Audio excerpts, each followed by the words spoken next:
Hello guys and welcome back है तुम्हारे favourite channel एनिमेडी पे। एंड मैं जानता हूँ भाई वीडियो फिर से काफी लेट हो गई। खैर अब तो तुम लोगों को आदत होगी और मैं ये भी जानता हूँ कि कई लोग भूल भी गए होंगे कि पिछले पार्ट में क्या हुआ था। तो मैं हूँ ना, मैं याद दिलाता हूँ। पिछले एपिसोड में हमने देखा था कि आस्था यूनो बन जाते हैं the best magic knights of Clover Kingdom. फिर स्टेज पे आते हैं किंग मोमो जिनकी कोई भी बिल्कुल इज्जत नहीं करता। एंड यहाँ तक कि आस्था भाई तो इनके मुंह पे इनकी बेइज्जती कर देता है। एंड फिर ये किंग सबको बताते हैं रॉयल मैजिक नाइट्स के बारे में। एंड असल में इन लोगों को आइव द डार्क सन वालों के हाइड आउट के बारे में पता चल गया था कि वो लोग कहाँ पर छुप के बैठे हैं। एंड इसीलिए उनसे लड़ने के लिए विज़र्ड किंग ने प्लान बनाया था कि वो एक टीम बनाएंगे द स्ट्रॉन्गेस्ट मैजिक नाइट्स की, जिनका नाम होगा royal magic knights. And royal magic knights को चुनने के लिए ही ये लोग एक सिलेक्शन एग्जाम अब करवाएंगे। एंड इस एग्जाम में सारे के सारे मैजिक नाइट्स पार्ट ले सकते हैं। एंड जो भी जीतेंगे वो बन जाएंगे रॉयल मैजिक नाइट्स टीम का हिस्सा। इसमें सारी की सारी मैजिक नाइट स्क्वाड्स के बहुत सारे मैजिक नाइट्स पार्ट लेते हैं। एंड फिर हम जोरा को देखते हैं जो अकेले जर्क्स को हरा देता है, जो पर्पल और का मैजिक नाइट स्क्वाड का वाइस कैप्टन होता है, जो 5 साल बाद क्लोवर किंगडम लौटा था। एंड फिर जोरा जर्क्स की रोब को उससे छीन लेता है और कहता है मैं भी आ रहा हूँ royal magic knight selection exam देने,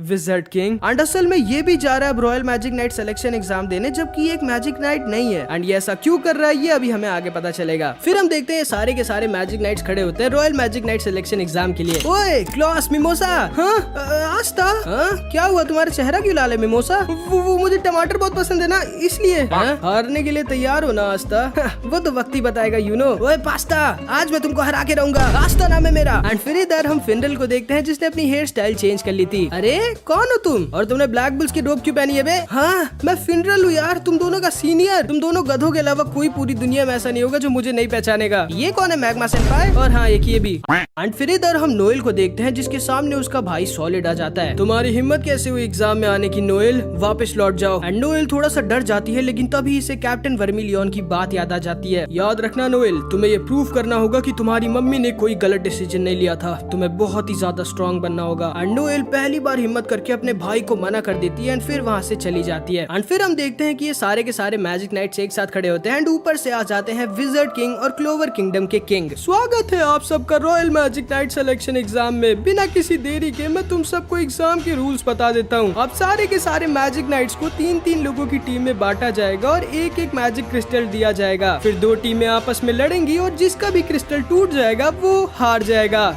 मुझे तो कुछ भी समझ नहीं आया। ध्यान से सुनिए सारे मैजिक नाइट्स, हम जो भी टीम बनाएंगे उसमें एक टीम में एक मैजिक नाइट स्क्वाड का सिर्फ एक मेंबर रहेगा, जिससे आप सारे मैजिक नाइट्स की पावर पता चलेगी और हम लोगों को आप सबकी टीम वर्क स्किल्स और बैटल आईक्यू का पता चलेगा, क्योंकि ये दोनों चीजें एक मैजिक नाइट में होना बहुत जरूरी है अगर उन्हें आई ऑफ द डार्क सन वालों से लड़ना है। एंड अब टाइम है सारी की सारी टीमों को अनाउंस करने का। एंड फिर विज़र्ड किंग सबको उनकी टीमें बताते हैं। एंड आस्था की टीम में होते हैं मिमोसा और जर्क्स। और जर्क्स वही है जिसको जोरा ने हरा के उसकी रोब छीन ली थी। अरे नहीं, मैं तो आस्था की टीम में हूँ, मैं बहुत खुश हूँ। मिमोसा को तो मैं जानता हूँ, लेकिन ये जर्क्स कौन है? एंड तभी जोरा वहाँ पर ऊपर आ जाता है। माफ करिएगा मैं थोड़ा सा लेट हो गया, मैं हूँ जर्क्स। एंड फिर जोरा नीचे कूद के आता है और विज़र्ड किंग के कंधे पर हाथ रख देता है। आपको कोई दिक्कत तो नहीं है ना कि मैं थोड़ा सा लेट हो गया? विज़र्ड किंग तुम्हारी हिम्मत कैसे हुई? एंड मार्क्स जोरा के ऊपर अटैक कर देता है, जिससे जोरा किसी तरह बचता है। फिर मार्क्स दोबारा से जोरा के ऊपर अटैक करने वाला होता है, लेकिन विज़र्ड किंग मार्क्स को रोक देते हैं। ओए तुम्हारी हिम्मत कैसे हुई विज़र्ड किंग की डिसरिस्पेक्ट करने की? तुम बहुत बदतमीज हो। नहीं मैंने बताया तो, मैं जर्क्स हूँ, पर्पल ऑर्का का वाइस कैप्टन। एंड क्योंकि असल में जर्क्स बहुत सालों बाद क्लोवर किंगडम लौटा था, इसलिए इसकी खुद की स्क्वाड वाले इसको नहीं पहचान रहे होते, सिवाय विज़र्ड किंग और मार्क्स के, जो समझ जाते हैं कि ये जर्क्स नहीं है। लेकिन विज़र्ड किंग पता नहीं क्यों फिर भी जोरा को एग्जाम देने देते हैं। तो तुम हो मेरी टीम में मच्छर। मच्छर किसको बोला तुमने? मच्छर से याद आया, हाथ मिलाओ। एंड आस्था जब जोरा से हाथ मिलाता है तो जोरा आस्था के हाथ पे एक अजीब सा कीड़ा चिपका देता है, जो पूरे के पूरे क्लोवर किंगडम का सबसे बदबूदार कीड़ा होता है। विज़र्ड किंग सर, मैं इसकी टीम में नहीं रहना चाहता। माफ करना आस्था, लेकिन टीमें अब बन चुकी है। एंड फिर विज़र्ड किंग बाकी की भी टीमों को दिखाते हैं। नोएल और यूनो एक टीम में होते हैं, मैग्मा और सॉल एक टीम में होते हैं, लक और क्लॉस एक टीम में होते हैं, फिनरल और लियो एक टीम में होते हैं, और भी कई टीमें होती हैं। मैजिक नाइट्स, तो चलिए शुरू करते हैं आपका royal magic knight selection exam. कॉब जी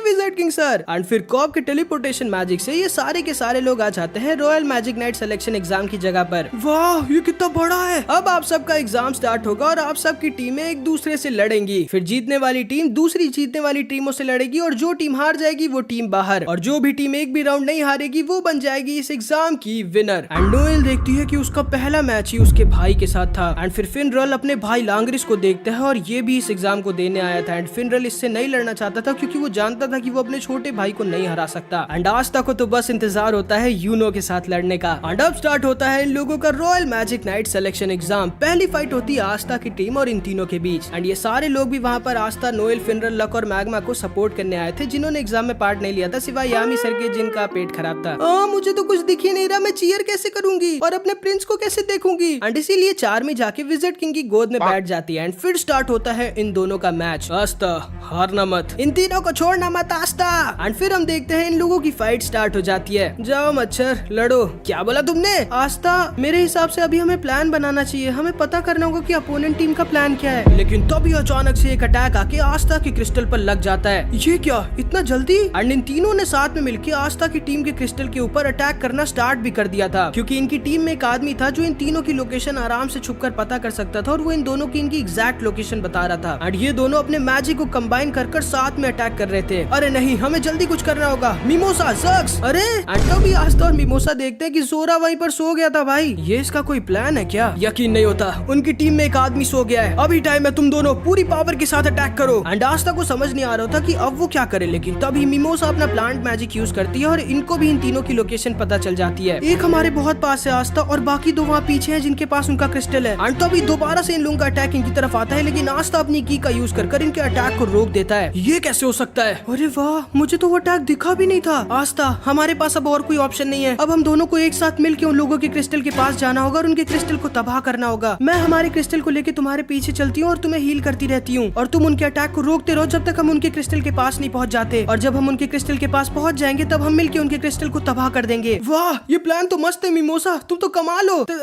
थैंक यू आस्था। एंड फिर ये दोनों अपने क्रिस्टल को लेकर इन लोगों की तरफ भागने लगते हैं। इन लोगों के अटैक को आस्था अपनी स्वॉर्ड से आसानी से रोक दे रहा होता है और अपने क्रिस्टल को बचा रहा होता है। अरे नहीं, लगता है उन दोनों को भी हमारे क्रिस्टल की लोकेशन के बारे में पता चल गया। इससे पहले कि वो लड़का हमारे क्रिस्टल के पास तक पहुंचे, उसके क्रिस्टल को तबाह कर दो। लेकिन कैसे? वो लड़का पता नहीं कैसे हमारे इतने फास्ट अटैक को रोक दे रहा है। एंड तभी ये दोनों भी इनके क्रिस्टल के पास तक पहुंच जाते हैं। एंड मिमोसा अपने प्लांट कैनन फ्लावर मैजिक से इनके क्रिस्टल के ऊपर अटैक कर देती है, लेकिन ये आदमी अपने क्रिस्टल को बचा लेता है। हाँ, मैं हार नहीं सकती, मुझे आस्था की टीम में अभी और रहना है। एंड फिर इधर हम नोएल को देखते हैं जिसको बहुत ज्यादा जलन हो रही होती है। आखिर अब क्या करें हम? हमें उनके पास जाना चाहिए क्या? नहीं, वो लड़का आस्था, वो हम तीनों को आसानी से अकेले हरा सकता है। हमें दूर से उनके क्रिस्टल के ऊपर अटैक करना होगा। एंड ये दोनों के दोनों अलग हो जाते हैं और इन दोनों को कंफ्यूज करते हैं कि क्रिस्टल किसके पास है। लेकिन मिमोसा अपने मैजिक से समझ जाती है कि क्रिस्टल इस वाले के पास है। एंड ये दोनों इसकी तरफ भागने लगते हैं। लेकिन तभी मिमोसा देखती है कि इन दोनों ने पीछे से इन्हें घेर लिया होता है। एंड ये लोग पूरी तरह से घिर चुके थे। जल्दी आस्था, हमारे पास टाइम नहीं है, हम घिर चुके हैं। एंड आस्था फुल स्पीड में इसकी तरफ भाग रहा होता है, लेकिन तभी अचानक से पता नहीं आस्था का पैर एक मैजिक ट्रैप में फंस जाता है और आस्था के ऊपर एक पॉइजन स्पेल आ जाती है जिससे आस्था की पूरी बॉडी में पॉइजन फैल जाता है। ये कैसा मैजिक है? आस्था, यही मौका है, सब के सब अटैक करो एक साथ। एंड आस्था वहीं पर बेहोश हो जाता है। एंड ये तीनों के तीनों इन दोनों के ऊपर अपना अपना स्ट्रॉन्गेस्ट अटैक यूज कर देते हैं। अरे नहीं, ये दोनों हार गए। एंड सबको लग रहा होता है कि ये दोनों अब नहीं जीत सकते, लेकिन तभी जोरा अपनी आंखें खोलता है। एंड इन दोनों के आसपास 3 और अजीब से ट्रैप स्पेल खुल जाते हैं जिसमें इन तीनों के अटैक अब्सॉर्ब हो जाते हैं। एंड अगले ही पल इन तीनों के अटैक इन तीनों की तरफ ही लौट जाते हैं, वो भी 10 गुना ज्यादा स्ट्रॉन्ग और फास्ट होकर। एंड ये सारे के सारे लोग शॉक्ड रह जाते हैं कि ये क्या है। एंड इनके अटैक्स इन्हीं की तरफ लौट जाते हैं और इन्हीं लोगों को लग जाते हैं। इन दोनों का तो गेम बच गया होता है, लेकिन ये वाला अभी भी होश में था जिसके पास इनकी टीम का क्रिस्टल था। एंड फिर हम जोरा को देखते हैं। एंड असल में ये मैजिक ट्रैप स्पेल इसके ही थे। एंड आस्था भी जिस पॉइजन स्पेल में फंसा था वो भी जोरा का ही ट्रैप था। जब तुम इतने वीक हो तो तुम मैजिक नाइट कैसे बन गए? एंड फिर जोरा इनकी टीम के क्रिस्टल को तबाह कर देता है। एंड आस्था की टीम ये वाला मैच जीत जाती है।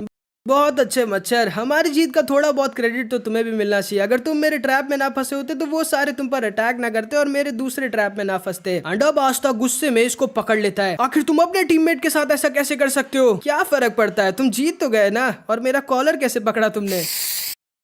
मेरी आंखें। फनी हो तुम मच्छर। एंड असल में जोरा के पास ट्रैप मैजिक होता है, जैसे पॉइजन ट्रैप या फिर ये वाला ट्रैप या फिर ये वाला जिसमें सामने वाले का मैजिक एब्जॉर्ब हो जाता है एंड उसी की तरफ फिर लौट जाता है 10 गुना ज्यादा ताकतवर और फास्ट होकर। लेकिन कब? आखिर तुमने ट्रैप्स लगाए कब? वो मैं तुम्हें क्यों बताऊं। एंड फिर जोरा वहाँ से चला जाता है। ये मुझे बिल्कुल भी पसंद नहीं है। ओए आस्था, हटो यहाँ से, अब हमारा मैच है। एंड अब मैग्मा और सॉल की टीम का मैच होता है। हाँ, लेकिन आपका तीसरा टीममेट कौन है मैग्मा सेनपाई? मैं हूँ। अरे नहीं। एंड एंड फिर इन लोगों के पास आता है मिमोसा का सगा भाई किर्श वर्मिलियन एंड इसको लगता है भाई कि ये दुनिया का सबसे खूबसूरत इंसान है एंड इसे गरीब लोगों से बहुत ज्यादा नफरत होती है, यहाँ तक कि कॉमनर से तो बहुत ही ज्यादा। मिमोसा, हाँ आस्था, ये पागल मेरा भाई है। एंड मैग्मा और सोल सोच रहे होते हैं कि ये हम किसके साथ फंस गए। इतनी धूप में मैं कहीं काला ना हो जाऊं, मेरी खूबसूरती कहीं कम ना हो जाए। चुप बे, कितना अजीब है तू।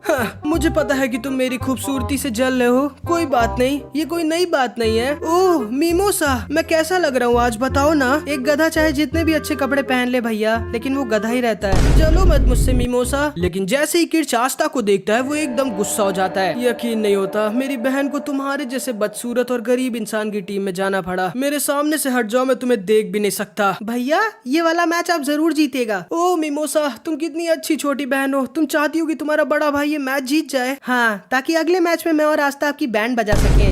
एंड फिर इन लोगों का मैच स्टार्ट होता है। भले ही किर्च थोड़ा सा दिमाग का कम होता है, लेकिन क्योंकि एक रॉयल था तो इसके पास बहुत ज्यादा मैजिकल पावर थी एंड ये अपने चेरी ब्लॉसम मैजिक से पूरे के पूरे एरिना को अपने चेरी ब्लॉसम से घेर लेता है एंड अपने ढेर सारे क्लोन्स बना देता है। एंड इसके चेरी ब्लॉसम्स की वजह से इनके अपोनेंट्स को इनका क्रिस्टल दिख भी नहीं रहा होता, लेकिन इन तीनों को आसानी से इनका क्रिस्टल दिख रहा होता है और मैग्मा और सॉल इनके क्रिस्टल को आसानी से तोड़ देते हैं एंड ये लोग अपना पहला राउंड आसानी से जीत जाते हैं, जिसका मतलब था कि अब आस्था की अगली फाइट इनकी टीम के साथ होगी। तुम्हारा भाई तो बहुत स्ट्रॉन्ग है मिमोसा, और थोड़ा सा अजीब भी।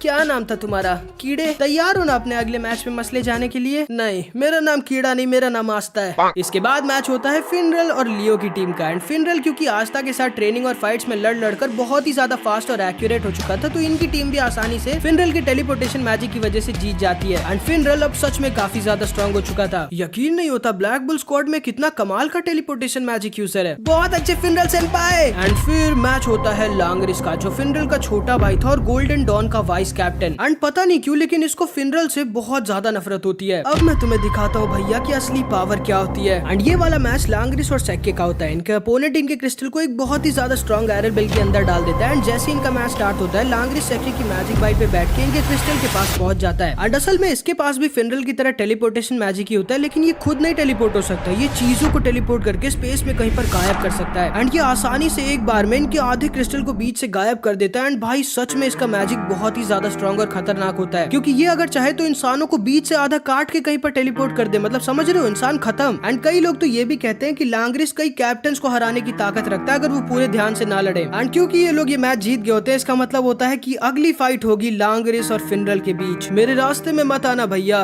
वरना मैं तुम्हें खुशी खुशी आज जान से मार डालूंगा। जिसको सुन के फिनरल कुछ भी नहीं बोलता और काफी डर जाता है। एंड अगली फाइट जिसकी होती है उसको देखकर सब लोग शॉक्ड रह जाते हैं, क्योंकि खुद एक्वा डियर स्क्वाड का कैप्टन रिल इस फाइट में हिस्सा लेने आ गया होता है। एंड इसके पास ऐसा मैजिक होता है कि जिस भी चीज को इमेजिन कर ड्रॉ करेगा वो असलियत में आ जाता है। ये क्या, अब हमें कैप्टन के साथ लड़ना होगा? हाँ, कैप्टन लोग हिस्सा नहीं ले सकते थे क्या? नहीं नहीं रिल, सारे के सारे मैजिक नाइट इस एग्जाम में हिस्सा ले सकते हैं। मुझे खुशी है कि तुम आए। एंड फिर हम रिल के बटलर वॉल्टर को देखते हैं, जो मास्टर रिल का केयर टेकर भी होता है। ओ हाय आस्था, कैसे हो तुम? मैं ठीक हूँ, अपना बताओ। हाँ, कैप्टन रिल तुम्हारे दोस्त है क्या आस्था? एंड तब ये बटलर आस्था के पास आके उसको चाय देता है। अब मेरे मास्टर रिल के पहले दोस्त हैं, आपका बहुत बहुत थैंक यू। एंड फिर हम देखते हैं कैप्टन रिल का मैच स्टार्ट हो जाता है। कुछ प्लान है क्या कैप्टन रिल? नहीं नहीं, तुम लोग यहीं पे रहो, मैं इन लोगों को अकेले हरा के आता हूँ। 2 seconds later.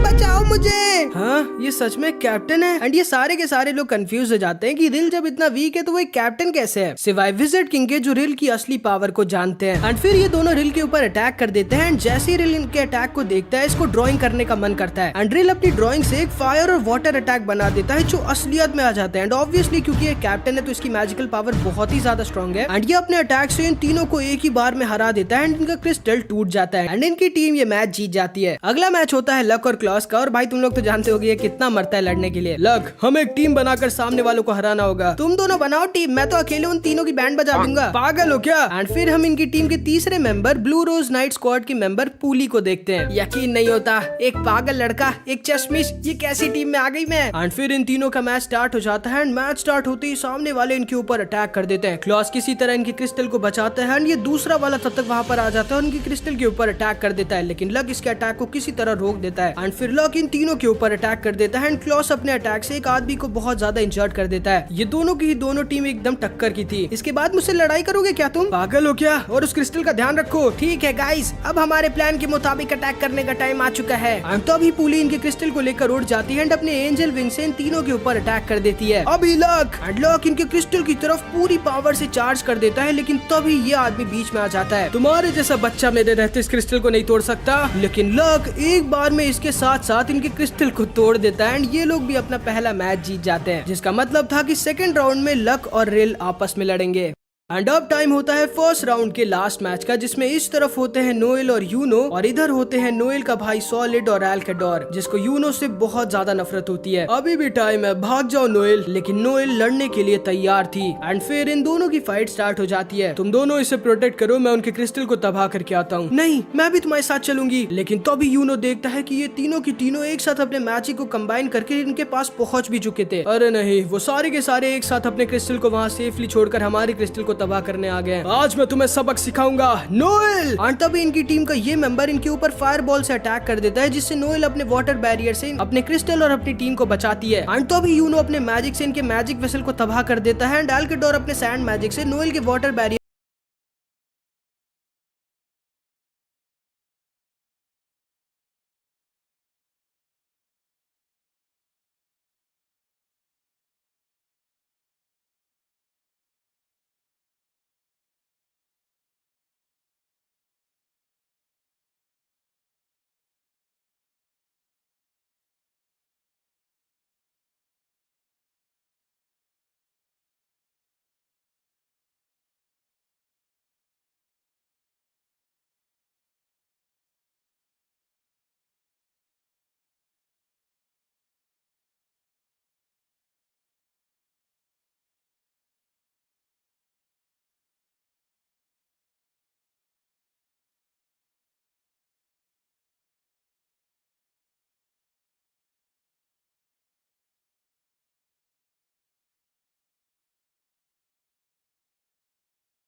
उसको हराकर विज़र्ड किंग बनना चाहता है एंड इसीलिए एल्केडोर को यूनो से इतनी नफरत होती है।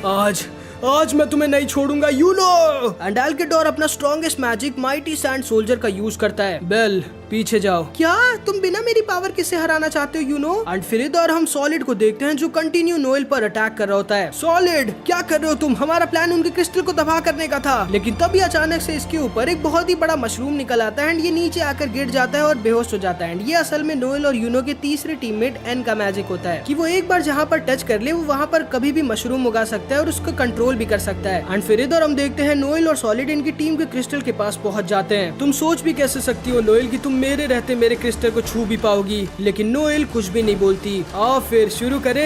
नोएल एंड सॉलिड की आंखों में देखकर नोएल को उसका पास्ट याद आ जाता है। उसे वो सारी बुरी चीजें याद आने लगती हैं जो सॉलिड ने इसके साथ बचपन में किए थे, क्योंकि इसको भी लगता था कि नोएल की वजह से ही इनकी मम्मी की डेथ हुई थी। प्लीज भैया उसे कुछ मत करिए, तुम इसे मुझसे नहीं बचा सकती नोएल, क्योंकि तुम बहुत ज्यादा वीक हो। तुम इस क्रिस्टल को छू भी नहीं सकती नोएल, क्योंकि तुम बहुत ज्यादा वीक हो। लेकिन तभी नोएल बोलती है नहीं, एंड इसे वो सारी की सारी बातें याद आने लगती है जो इसे कैप्टन यामी, फुगीलियन और वर्मिलियन ने कही थी। नहीं, अब मैं वीक नहीं हूँ और आज मैं आपको उन सारी चीजों की सजा दूंगी जो आपने मेरे साथ किया था। अच्छा आ जाओ फिर। एंड इधर हम एल्केडोर को देखते हैं जो यूनो के ऊपर अपना स्ट्रॉन्गेस्ट मैजिक अटैक यूज करने वाला था, लेकिन यूनो बिना बेल की पावर को यूज किए एक बार में इसके strongest attack mighty sand soldier को अंदर से तबाह कर देता है। एंड एल्केडोर को यकीन नहीं होता कि यूनो ने इतनी आसानी से उसके स्ट्रॉन्गेस्ट अटैक को रोक दिया। एंड एल्केडोर बस वहीं पर एकदम हक्का बक्का होकर खड़ा रह जाता है। मुझे नहीं पता कि तुम मुझसे इतनी नफरत क्यों करते हो, लेकिन मुझे कोई फर्क भी नहीं पड़ता। एंड इधर हम देखते हैं सॉलिड की हालत खराब हो गई होती है, क्योंकि इसके सामने नोएल खड़ी होती है अपने strongest magical attack water dragon God के साथ। आखिर कैसे? तुम्हारे पास इतनी ज्यादा स्ट्रॉन्ग मैजिकल स्पेल कहाँ से आ गई? याद रखिएगा भैया, अब मैं वो बचपन वाली नोएल नहीं हूँ। नहीं, ये नहीं हो सकता। Water magic water dragon God. And Noel का वाटर ड्रैगन इसके क्रिस्टल के साथ साथ इसकी भी बैंड बजा देता है एंड नोएल और यूनो की टीम इस मैच को जीत जाती है एंड यहाँ पर royal magic knight selection exam का फर्स्ट राउंड खत्म हो जाता है। एंड फिर हम किंग को देखते हैं जो कि बहुत ही ज्यादा गुस्से में होता है क्योंकि यूनो और आस्था दोनों ही फर्स्ट राउंड में पास हो गए थे। अब टाइम है आप सबके सेकंड राउंड का। तो ये रहा तुम लोगों का नया स्टेज एंड इन लोगों का नया स्टेज एकदम अलग होता है और बहुत ही ज्यादा मस्त होता है। एंड फिर इधर हम चार्मी और यूनो को देखते हैं। बहुत अच्छा लड़े तुम यूनो, थैंक यू। एंड फिर हम जैसे जानते हैं कि अगली फाइट होती है आस्था की टीम और मैग्मा की टीम के बीच। तुम तैयार तो हो ना हारने के लिए कॉमनर कीड़े? आस्था कोई कीड़ा नहीं है भैया और आज आप हारोगे। ओए आस्था तैयार हो ना? हाँ मैग्मा सेनपाई। ओए ज़र्क्स, मुझे पता है कि तुमने इस स्टेज पे भी अपने ट्रैप्स बिछाए हैं। इसे ये कैसे पता? अब तुम्हें पता चल ही गया तो मैं तुम्हें बता देता हूँ। मुझे पहले से पता था कि royal magic knight selection exam यहाँ पर होगा, इसीलिए कल रात आके मैंने यहाँ पे ढेर सारे ट्रैप्स बिछा दिए थे जिन्हें मैं जब चाहूँ तब एक्टिवेट कर सकता हूँ। हाँ लेकिन ये तो चीटिंग है। ये कौन सी रूल बुक में लिखा है कि हम लोग एक दिन पहले यहाँ पर ट्रैप्स नहीं लगा सकते? इसे चीटिंग नहीं तैयारी कहते हैं मच्छर।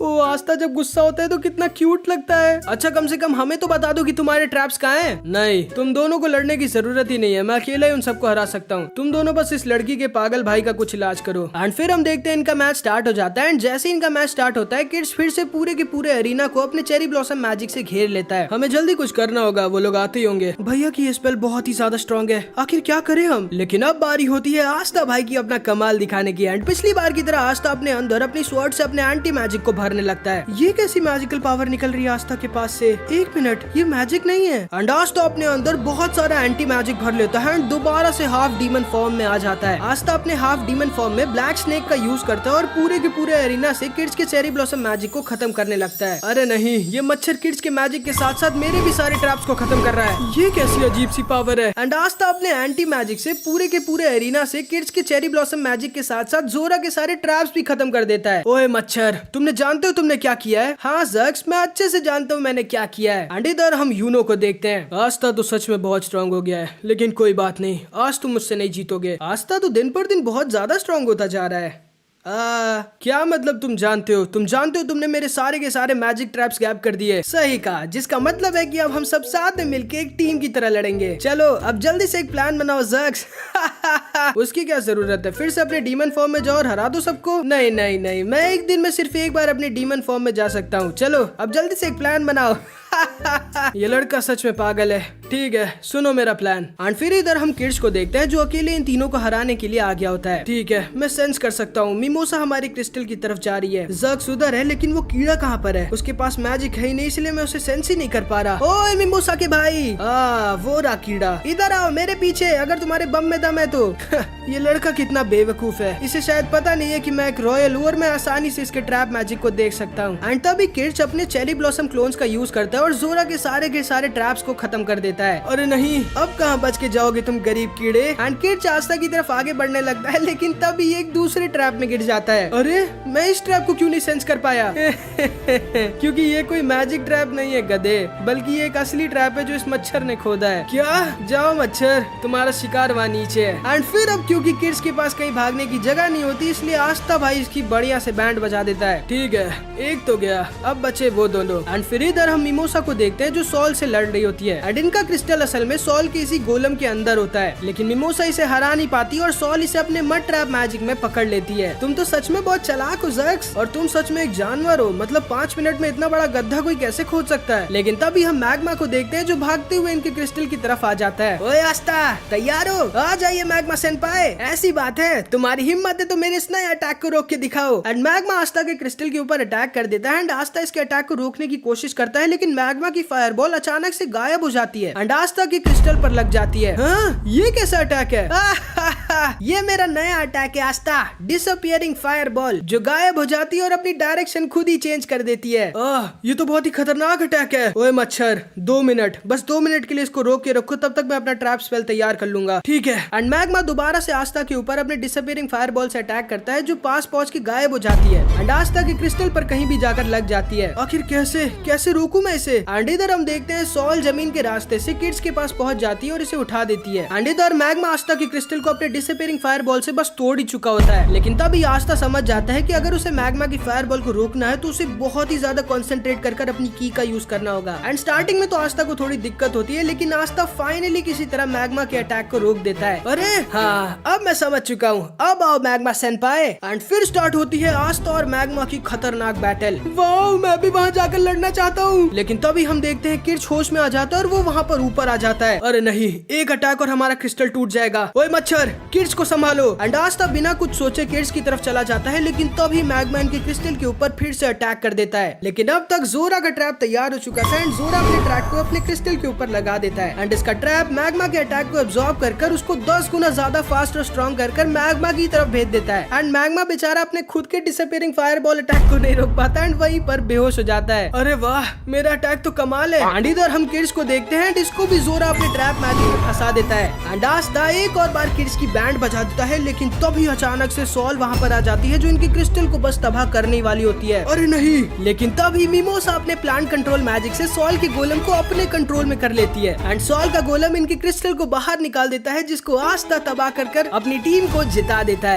ओए ज़ग्स, हम जीत गए भाई, लाओ हाई फाई। बाढ़ में जाओ मच्छर, यकीन नहीं होता, एक रॉयल एक कॉमनर से हार गया। एंड फिर इधर हम किड्स को देखते हैं जो समझ गया होता है कि आज तक कोई ऐसा वैसा कॉमनर नहीं है और बहुत स्ट्रांग है। लेकिन अब बारी होती है एक बहुत ही ज्यादा खतरनाक फाइट की, फिनरल और उसके भाई लांगरिस के बीच। एंड फिनरल बहुत ज्यादा डरा हुआ होता है क्योंकि वो आज तक अपने छोटे भाई को किसी भी चीज में नहीं हरा पाया था। लेकिन तभी वेनेसा इसके पास आ जाती है और ये सारे के सारे लोग फिनरल को सपोर्ट करने लगते हैं। आप ये कर सकते हो फिनरल सेनपाई। और क्या, अगर तुम आस्था की स्पीड को संभाल सकते हो तो तुम कुछ भी कर सकते हो फिनरल। एंड अपने टीममेट्स के प्यार और सपोर्ट को देख के फिनरल बहुत खुश हो जाता है और समझ जाता है कि नहीं, वो आज नहीं हार सकता। एंड फिर हम देखते हैं लांगरिस और फिनरल एक दूसरे के आमने सामने खड़े होते हैं। आपको लगता तो नहीं है ना भैया कि आप मेरे सामने एक सेकंड के लिए भी टिक सकते हो? लांगरिस, मैं जानता हूँ कि मैं आज तक तुम्हें कभी नहीं हरा पाया, लेकिन आज मैं तुम्हें हराऊंगा।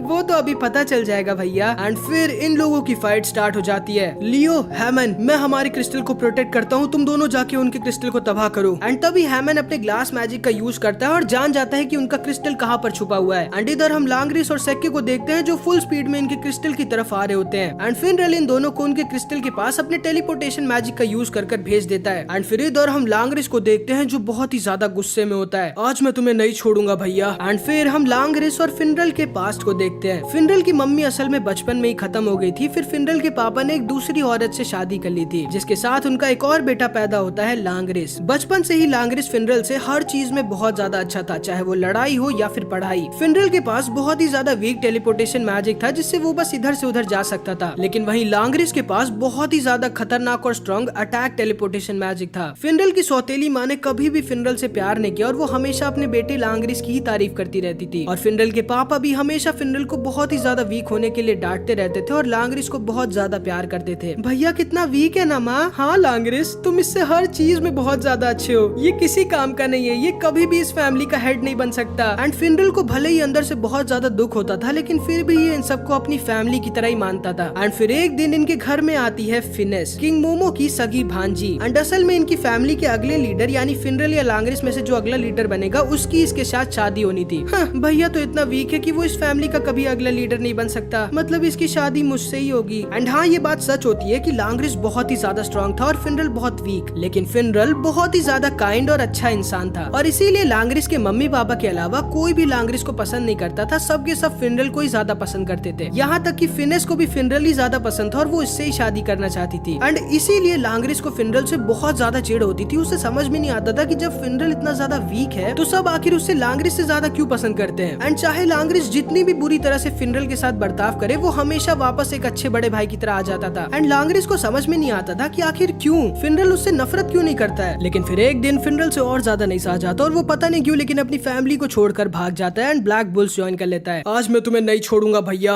आज मैं सबको दिखा दूंगा कि मैं तुमसे कितना ज्यादा बेहतर हूँ। एंड फिर हम देखते हैं लांगरिस फिनरल के पास पहुंच जाता है। सामने से हट जाओ भैया अगर तुम मरना नहीं चाहते। एंड लांगरिस अपने अटैक टेलीपोर्टेशन मैजिक का यूज करता है एंड फिनरल के क्रिस्टल को बीच से काटने वाला होता है, लेकिन तभी फिनरल भी अपने टेलीपोर्टेशन मैजिक का यूज करता है और लांगरिस के अटैक को रोक देता है। ये क्या, मैं जानता था जब दो टेलीपोर्टेशन मैजिक आपस में में टकराते हैं तो वो कैंसिल हो जाते हैं। वाह, मैं जिंदगी में पहली बार teleportation magic versus teleportation magic देख रहा हूँ। मैं जानता हूँ कि तुम स्ट्रॉन्ग हो लांग्रेस, लेकिन आज मैं तुम्हें नहीं जीतने दूंगा। और इधर हम लियो और हैमन को देखते हैं जो इनके क्रिस्टल के पास पहुंच जाते हैं, लेकिन तभी फ्रैजिल इन दोनों के ऊपर अपना स्नो स्लीप मैजिक यूज कर देती है, जिससे हैमन वहीं पर उसी समय सो जाता है। तुम मेरे इस मैजिक के सामने नहीं टिक सकते, अब चुपचाप सो जाओ। तुम शायद जानती नहीं हो, लेकिन ये अटैक मेरी दीदी की ट्रेनिंग के सामने कुछ भी नहीं है। एंड लियो अपने माना स्किन का यूज करता है और इनके क्रिस्टल के ऊपर अटैक करने लगता है, लेकिन फ्रैजिल के अटैक की वजह से ये अच्छे से अभी कॉन्सेंट्रेट नहीं कर पा रहा होता और इसका निशाना नहीं लग रहा होता। एंड इधर हम लांग्रेस और फिनरल को देखते हैं। आखिर कब तक भैया, तुम कब तक इस क्रिस्टल को मुझसे डिफेंड कर पाओगे? नहीं, इस बार मैं सिर्फ डिफेंड नहीं करूंगा लांग्रेस। एंड फिर फिनरल अपना एकदम नया और स्ट्रॉन्गेस्ट स्पेल होमिंग का यूज करता है। इतना स्लो अटैक जिसको सेक्के आसानी से डॉज कर देता है, लेकिन होमिंग अटैक दोबारा से घूमकर इसी के पीछे आने लगता है। अरे ये होमिंग अटैक है क्या? एंड लांग्रेस सेक्के की गाड़ी से कूद जाता है। ये वीक अटैक मेरा कुछ भी नहीं कर सकता, लेकिन असल में ये कोई नॉर्मल अटैक नहीं होता। ये फिनरल का स्ट्रॉन्गेस्ट अटैक था जो अपने अपोनेंट का पीछा तब तक नहीं करता जब तक उनको लग नहीं जाता। एंड ये अटैक उन्हें कहीं और जहाँ पर फिनरल चाहता है वहाँ पर अपने आप टेलीपोर्ट कर देता है। एंड फिनरल के इस अटैक से सेक्के बहुत ही गलत जगह टेलीपोर्ट हो गया होता है। लांग्रेस, अब मैं तुम्हारा वो वीक बड़ा भाई नहीं हूँ। वाह, ये अटैक तो कमाल का था। एंड ये सारे के सारे लोग फिनरल की तारीफ करने लगते हैं। लांग्रेस, लियो और हैमन कभी भी तुम्हारे क्रिस्टल को अब तोड़ने ही वाले होंगे। तुम हार चुके हो लांग्रेस। लेकिन तभी पता नहीं लांग्रेस को क्या होता है और वो पूरा गुस्से से पागल होने लगता है। तुम्हें क्या लगता है फिनरल, मेरे लिए ये रॉयल मैजिक नाइट एग्जाम जरूरी है? मेरे लिए तुम्हें सबक सिखाना ज्यादा जरूरी है। किसने सोचा था कि मेरा और तुम्हारा स्ट्रॉन्गेस्ट अटैक सेम होगा? लेकिन कोई बात नहीं, तुम्हारा होमिंग अटैक मेरे होमिंग अटैक के सामने कुछ भी नहीं है। मुझे तुमसे नफरत है फिनरल, नफरत। एंड लांग्रेस के पास से बहुत ही ज्यादा अजीब सी मैजिकल पावर निकलने लगती है, जैसी वेटो के पास से आ रही थी। फिनरल भागो वहाँ से। एंड फिनरल बहुत ज्यादा डर जाता है, लेकिन वो आज नहीं भाग सकता था क्योंकि उसे ये प्रूव करना था कि अब वो वीक नहीं है। लांग्रेस, ये क्या हो रहा है तुम्हें? आखिर क्यों? तुम मुझसे हर चीज में पीछे हो, फिर भी लोग तुम्हें मुझसे ज्यादा पसंद क्यों करते हैं?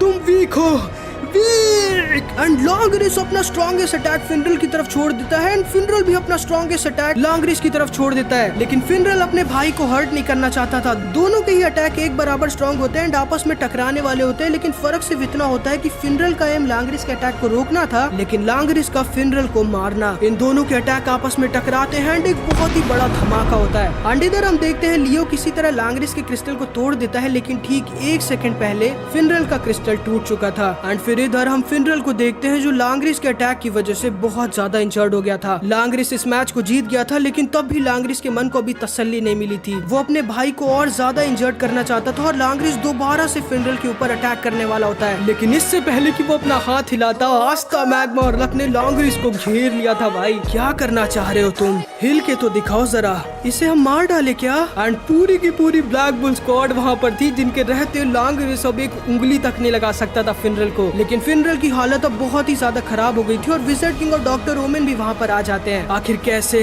तुम अपने भाई के साथ ऐसा कैसे कर सकते हो? इस जैसे वीक इंसान को मैं अपना भाई नहीं मानता, और तुम अपनी औकात मत भूलो कॉमनर। एंड लांग्रेस आस्था के ऊपर भी अटैक कर देता है, जिसे आस्था अपने एंटी मैजिक स्वॉर्ड से रोक देता है एंड कहता है इसके बाद मेरी और तुम्हारी ही लड़ाई है लांग्रेस, तब मैं तुम्हें तुम्हारे किए की सजा दूंगा। तो आ जाना फिर, मैं तैयार हूँ आस्था।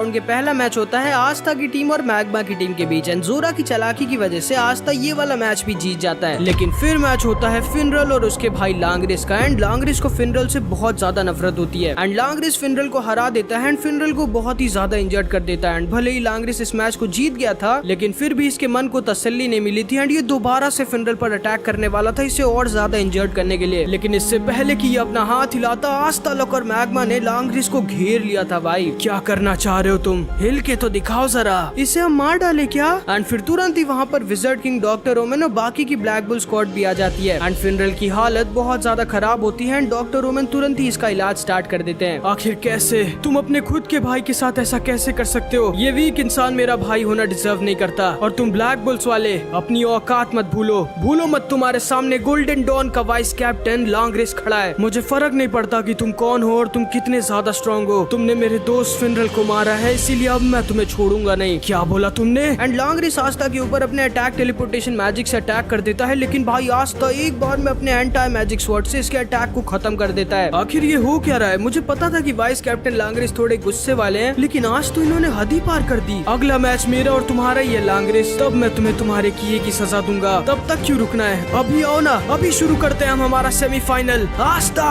एंड ये दोनों के दोनों एक दूसरे के ऊपर हमला कर देते हैं, लेकिन तभी विज़र्ड किंग अपने टाइम मैजिक से इन दोनों को रोक देते हैं। मैं जानता हूँ कि तुम दोनों एक दूसरे से लड़ना चाहते हो, और क्योंकि तुम दोनों एक मैजिक नाइट्स हो इसीलिए मैं तुम लोगों को रोकूंगा नहीं, लेकिन तुम दोनों की लड़ाई एक दूसरे को मारने के लिए नहीं बल्कि एक दूसरे को हराने के लिए होगी। मार्क्स, सेमीफाइनल मैच की तैयारी करो। हम पहले इनका मैच ही करवाएंगे, फिर बाकियों का मैच होगा। Okay sir. एंड इसका मतलब था कि रॉयल मैजिक नाइट्स के बाकी के मैच अब बाद में होंगे, पहले आस्था और लांग्रिस का मैच होगा। फिर हम देखते हैं इन दोनों की पूरी टीम को भी बुला लिया जाता है, एंड सेक्की को भी बुला लिया जाता है, जिसकी कैप्टन यामी ने बढ़िया से बैंड बजा दी थी। एंड फिर हम पूरे के पूरे ब्लैक बुल स्क्वाड को देखते हैं, जो सब के सब फिनरल के साथ थे, एंड ये सब के सब चाहते थे कि आस्था लांग्रिस से फिनरल का बदला ले। फिर हम देखते हैं विज़र्ड किंग इन दोनों टीमों को इनकी क्रिस्टल के पास भेज देते हैं, एंड आस्था और लांग्रिस दोनों का दिमाग बहुत गर्म होता है। मुझे नहीं पता था मुझे यहाँ इतनी मजा आएगी। ओए मच्छर, चलो इस वाइस कैप्टन की बैंड बजा देते हैं। एंड ये दोनों के दोनों तैयार होते हैं एक दूसरे को मौत की नींद सुलाने के लिए। एंड फिर हम देखते हैं royal magic knight selection exam से पहले विज़र्ड किंग और मार्क्स आपस में बात कर रहे थे। ये आप क्या कह रहे हैं विज़र्ड किंग? हाँ मार्क्स, मुझे यकीन है कि ऑस्कर के अलावा एक और ट्रेटर है हमारे बीच, और इसीलिए मैं इस royal magic knight selection exam को करवा रहा हूँ ताकि मैं उसे पकड़ सकूं। लेकिन विज़र्ड किंग, ये हमारे बाकी के मैजिक नाइट्स के लिए खतरनाक नहीं होगा जो ट्रेटर से लड़ाई करेंगे? नहीं मार्क्स, क्योंकि मैं वहाँ पर होऊंगा। एंड इसीलिए विज़र्ड किंग और मार्क्स दोनों को लग रहा होता है कि लांग्रिस ही वो ट्रेटर है, वरना इसके पास से वो वेटो जैसी मैजिकल पावर कैसे निकली। एंड फिर हम देखते हैं आस्था और लांग्रिस दोनों की फाइट स्टार्ट हो जाती है, एंड ये दोनों के दोनों एक दूसरे की तरफ चार्ज कर देते हैं। लांग्रिस आस्था के ऊपर अपने बहुत ही खतरनाक होमिंग अटैक का यूज कर रहा होता है, एंड आस्था अपनी स्वॉर्ड से इसके सारे अटैक्स को काट रहा होता है। एंड जैसे ही आस्था को इसके थोड़े बहुत अटैक्स लगते हैं एंड ये इंजर्ड हो जाता है, मिमोसा इसे पीछे से हील करने लगती है। एंड लांग्रिस का एक एक अटैक बहुत ही ज्यादा जानलेवा और खतरनाक था, एंड आस्था से अगर एक भी अटैक छूटा तो वो तुरंत ही मारा जाएगा। क्या हुआ आस्था,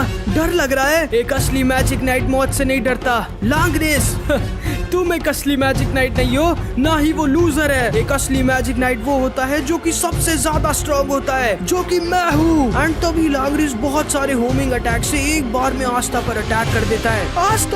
आस्था इसके लगभग सारे के सारे अटैक्स को किसी तरह रोक देता है, लेकिन कुछ होमिंग अटैक्स आस्था के क्रिस्टल के आर पार निकल जाते हैं, जिसकी वजह से अब आस्था का क्रिस्टल किसी भी सेकंड टूट सकता था। आखिर मैं क्या करूं? मैं इसको बिना अपने डीमन फॉर्म का यूज किए हरा नहीं सकता, लेकिन मैं अपने डीमन फॉर्म को एक बार यूज कर चुका हूं। लेकिन तभी आस्था को कैप्टन यामी की वो बात याद आ जाती है। इस चीज को याद रखना आस्था, अगर तुम्हें कभी भी अपने से स्ट्रॉन्ग को हराना है तो पहले तुम्हें खुद को हराना होगा। तुम्हें अपनी लिमिट्स को सरपास करना होगा, तब जाके तुम सामने वाले को हरा पाओगे। एंड आस्था समझ जाता है कि उसे क्या करना है। ठीक है, मुझे कुछ भी करके अपने डेमन फॉर्म में जाना ही होगा, भले एक सेकंड के लिए सही। एंड तभी आस्था वहीं पर रुक जाता है, एंड ये सारे के सारे लोग शॉक रह जाते हैं। बस एक मिनट के लिए मुझे बचा के रखो ज़ाक्स। ठीक है मच्छर। एंड तभी आस्था के सामने ज़ोरा खड़ा हो जाता है, अपनी स्पेल को एक्टिवेट करके, जो सामने वाले के अटैक्स को एब्जॉर्ब करके वापस उसी की तरफ 10 गुना ज्यादा स्ट्रॉन्ग और फास्ट करके भेज देती है। लेकिन लांग्रिस को तो पहले से इसकी स्पेल के बारे में पता था, इसीलिए लांग्रिस अपनी स्पेल को कंट्रोल करके ज़ोरा के मैजिक ट्रैप स्पेल के ऊपर से ज़ोरा के पास भेज देता है। मरो अब। एंड ज़ोरा को लांग्रिस के सारे होमिंग अटैक्स लगने वाले थे, जिनसे ज़ोरा कुछ भी कर नहीं बच सकता था। यकीन नहीं होता, मैं इस मच्छर के लिए अपनी जान देने के लिए तैयार हो गया। एंड फिर हम ज़ोरा के पास्ट को देखते हैं। एंड ज़ोरा बचपन में अपने पापा के साथ रहा करता था, एंड इसके पापा दुनिया के पहले कॉमनर थे जो मैजिक नाइट बने थे। हाँ? अरे ये मैं किसके घर पे आ गया? हमारा ही घर है पापा। तुम कितने अच्छे हो ज़ोरा। ये आपके पास से बदबू कैसी आ रही है? अरे पापा। एंड ज़ोरा के पापा एक बहुत ही अच्छे इंसान थे, एंड भले ही वो इतने ज्यादा स्ट्रॉन्ग नहीं थे, लेकिन वो एक बहुत ही अच्छे मैजिक नाइट भी थे। एंड ज़ोरा के लिए उसके पापा एक हीरो से कम नहीं थे।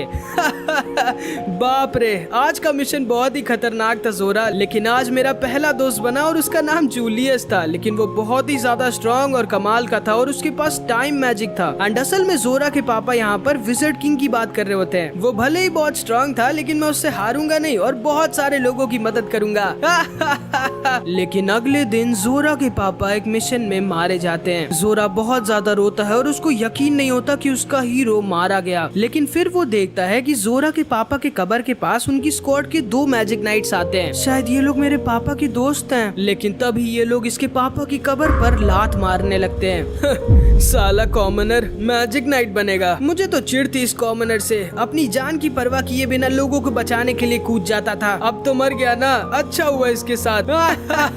एंड फिर ये दोनों के दोनों वहाँ से चले जाते हैं। एंड जोरा ये सारी चीजें सुन के अंदर से टूट जाता है। उसे यकीन नहीं होता कि आखिर मैजिक नाइट्स कैसे इतने बुरे हो सकते हैं। एंड उसके बाद ही जोरा अपने आप से प्रॉमिस करता है कि वो उन सारे बुरे मैजिक नाइट्स को सबक सिखाएगा जो अपनी पावर्स का गलत इस्तेमाल करते हैं। एंड जोरा यही करने लगता है, वो सारे के सारे बुरे मैजिक नाइट्स को सबक सिखाने लगता है। एंड इसीलिए इसने जर्क्स को भी मारा था, क्योंकि उससे ये बूढ़ी औरत कहती है, प्लीज मेरी बेटी को कुछ गुंडे किडनैप करके ले गए, मेरी मदद करिए, हमारे पास टाइम नहीं है। वाइस कैप्टन जर्क्स अभी वापस क्लोवर किंगडम लौटे हैं, वो थके हुए हैं, प्लीज मैं भीख मांगती हूँ, भाग जाओ यहाँ से वरना मुझे तुम्हें खुद भगाना पड़ेगा कॉमनर बुढ़िया। लेकिन तभी वहाँ पर जोरा आ जाता है। ओए ओए, तुम्हारा तो आज एग्जाम है ना वाइस कैप्टन जर्क्स। एंड इसीलिए जोरा ने इसकी बैंड बजाई थी और उसके बाद इसने इस बूढ़ी औरत की मदद करी थी। एंड जोरा कोई बुरा इंसान नहीं बल्कि एक बहुत ही अच्छा इंसान होता है, जिसके हीरो आज तक उसके पापा थे। एंड इधर हम देखते हैं जोरा को लांग्रिस का अटैक लगने वाले होते हैं, अब मरो। लेकिन तभी जोरा बोलता है, तुम एक असली मैजिक नाइट नहीं हो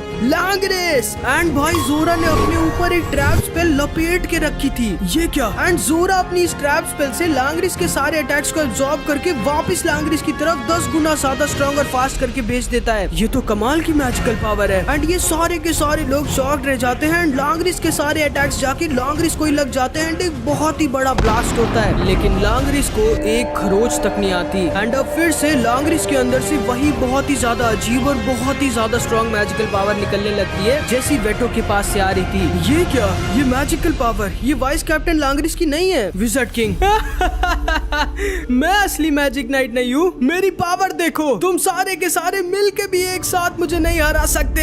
एंड लांग्रिस जोरा के ऊपर फिर से अपने स्ट्रॉन्गेस्ट होमिंग अटैक्स का यूज करता है, लेकिन अब हमारे आस्था भाई तैयार थे। एंड आस्था एक बार में इसके सारे अटैक्स को रोक देता है। एंड मिमोसा जोरा को हील करने लगती है। एंड आस्था 30 सेकंड के लिए सही, लेकिन इस डीमन फॉर्म में आ जाता है। आस्था, तुम्हें क्या लगता है तुम अपने इस फॉर्म में मेरी बराबरी कर सकते हो? भूलो मत, तुम एक कॉमनर हो, तुम तो एक मैजिक नाइट होना भी डिजर्व नहीं करते।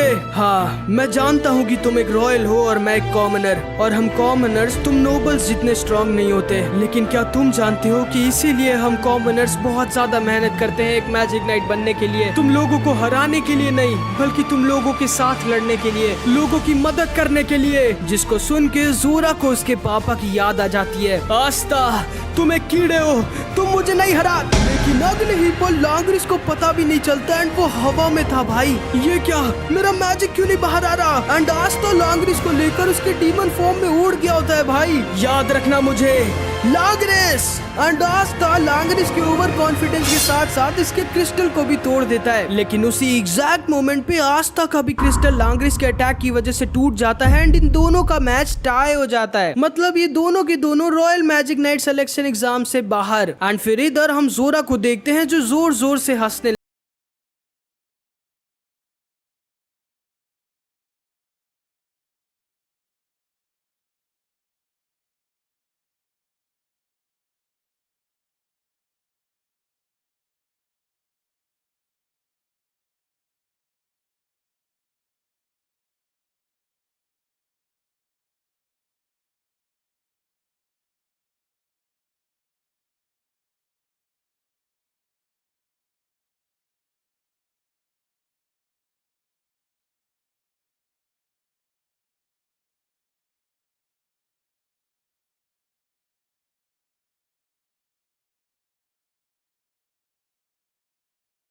एंड अब अगला मैच होता है लक की टीम और रिल की टीम के बीच। ये तीनों के तीनों साथ में मिलकर अपने मैजिक को कंबाइन करके एक बहुत ही ज्यादा स्ट्रॉन्ग और फास्ट लाइटनिंग एरो अटैक बना देते हैं, जो कि एक बार में सामने की टीम की क्रिस्टल को तोड़ देगी। लेकिन सामने की टीम में तो एक कैप्टन है भाई, एंड ये रिल तुरंत ही अपने पेंटिंग मैजिक का यूज करता है एंड एक गॉड को बना देता है, जो सामने वाले के अटैक्स को रोककर उन्हीं की तरफ वापस भेज देगा। एंड ये तीनों की तीनों साथ में मिलके इनके ऊपर इनका strongest attack lightning arrow use करते हैं, लेकिन रिल का ये गॉड इनके अटैक को घुमा के वापस इन्हीं की तरफ भेज देता है, जो तुरंत ही जाके इनके क्रिस्टल को उल्टा तोड़ देता है एंड कैप्टन रिल ये वाला मैच भी आराम से जीत जाता है। एंड अब टाइम होता है सेकंड राउंड के लास्ट मैच का, जो कि होता है यूनो की टीम और एक अलग की टीम के बीच। एंड तुम जानते हो कि कौन जीता होगा, यूनो भाई। ये अकेला इनकी टीम को हरा देता है एंड ये सारे के सारे लोग समझ जाते हैं कि यूनो भाई अब अलग ही लेवल पे है। एंड अब टाइम होता है royal magic knight selection exam के फाइनल मैच का, जो कि था यूनो की टीम वर्सेस कैप्टन रिल के बीच। एंड यूनो भाई अब एक कैप्टन से लड़ने जा रहा था एंड ये दोनों के दोनों तैयार भी होते हैं एक दूसरे से लड़ने के लिए। बेल,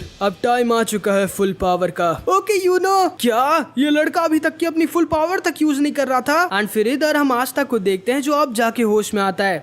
एंड आस्था को याद आता है कि उसकी टीम हार गई थी। मुझे माफ कर दो मिमोसा। माफी मत मांगो आस्था, तुमने तुम्हारा बेस्ट दिया था। यूनो की टीम का क्या हुआ? यूनो की टीम अब फाइनल मैच लड़ने जा रही है कैप्टन रिल की टीम के साथ। एंड इधर हम देखते हैं ये दोनों टीमें खड़ी होती हैं अपनी अपनी जगह पर एंड इन दोनों का मैच स्टार्ट हो जाता है। क्रिस्टल का ध्यान देना तुम दोनों। एंड यूनो तुरंत ही उड़कर कैप्टन रिल की तरफ निकल जाता है। ओ, आ गया वो।